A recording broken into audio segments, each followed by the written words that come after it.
A consumer watchdog calling out companies like Kohl's, Dollar Tree, UPS, and Nationwide, to name a few, claiming their diversity, equity, and inclusion agendas are just getting rebranded as inclusion and belonging or culture of respect.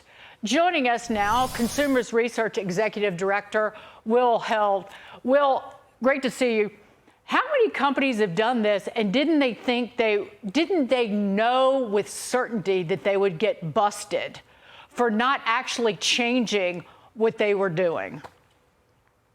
That's a great question. To tell you the truth, we're unsure exactly how many have moved to this. We predicted it would happen about a year ago, that as the pushback on DEI, on the anti-white and anti-Asian and sometimes anti-Jewish racism as that pushback was successful, that they would simply rebrand. And belonging was even one of the words that we suggested they might use. And here it is. This week's Woke Alert names 5 companies that you just listed that have simply rebranded their DEI departments to departments of belonging. In some cases, renaming even the title of their DEI director, in the case of Kohl's, Director of Belonging. So they haven't changed personnel, they haven't changed the photos, they haven't even changed the images, stock images that they use on their websites.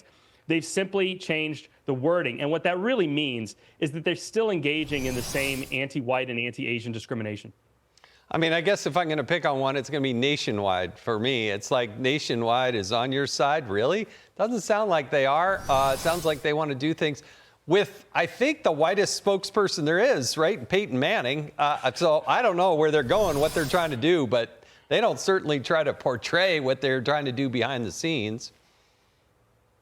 Well, it's extremely insulting to the intelligence of the average consumer, who we've seen from Bud Light to Target to a panoply of other companies, has hurt those companies as they've engaged in crazy wokeism, as they've let crazy far-left activists take over their companies. It's insulting to their intelligence that simply a name change is going to be enough. They need to change personnel. These people who engaged in this kind of discrimination don't belong at the company, and they need to repudiate fully those behaviors, the anti-white and anti-Asian discrimination, the hostile workplace environment, the lot of their DEI efforts created for people of different races. They need to repudiate that fully. Then we can believe them. Simply changing from DEI to belonging is a pirate. It's not even a victory. It's them assuming that conservatives and independents who are sick of this are going to be cheap dates, and that just isn't the case. Shouldn't all of these companies be a little concerned about being investigated by, say, the Department of Justice